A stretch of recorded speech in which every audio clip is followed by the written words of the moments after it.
jednou.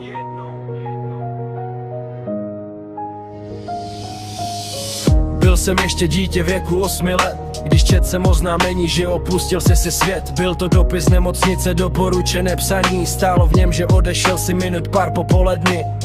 Bylo 12:15 neboli 12:45, dne 20. října roku 97. Nezvládl si bitvu se zákeřnou nemocí, naši rodinu pohltila vlna smutných emocí. Moc jsem to však nechápal, neměl jsem z toho rozum. Jak jsem se již zmínil, bylo mi teprve 8. Žil jsem svůj svět, hraček plný snů a her. Tvrdě realitu jsem poznal, nebylo to fér. Mé dětství bylo kruté, bez kamarádů a přátel. Znal jsem jen mou rodinu, náš byt a svou postel. Jsem uzavřený do sebe, uvnitř nekončící prázdnoty. Smutný, opuštěný samotář v období puberty. Chyběl si mi stále víc, ani jsem tě nestil poznat. Nejhorší je vědomí, že už je to na pořád. Pořád. Jednou se setkáme, pevně tomu věřím. Dnes mi stále chybíš, ve svých snech tě vídám. Zapaluji ti svíčka, život jinak vnímám. Mám z něho celkem respekt, dokáže být tvrdý. Své činy řádně promýšlám, bys na mě mohl být hrdý. Když podívám se na nebe, snad se na mě díváš. Životem mě doprovázíš a v těžkých chvílích se mnou býváš. Jednoho dne se setkáme, pevně tomu věřím. Drž mi tam nahoře místo, ve svém srdci tě nosím.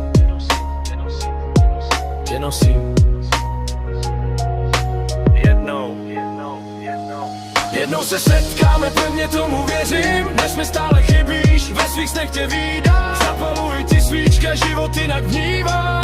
Mám z něho celkem respekt, dokáže být tvrdý. Své činy řádně promýšlím, bys na mě mohl být hrdý. Když podívám se na nebe, snad se na mě díváš. Životem mě doprovázíš a v těžkých chvílích se mnou býváš. Jednoho dne se setkáme, pevně tomu věřím.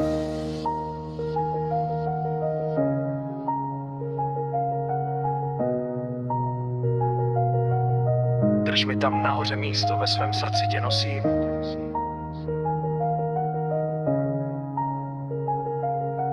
Jednou.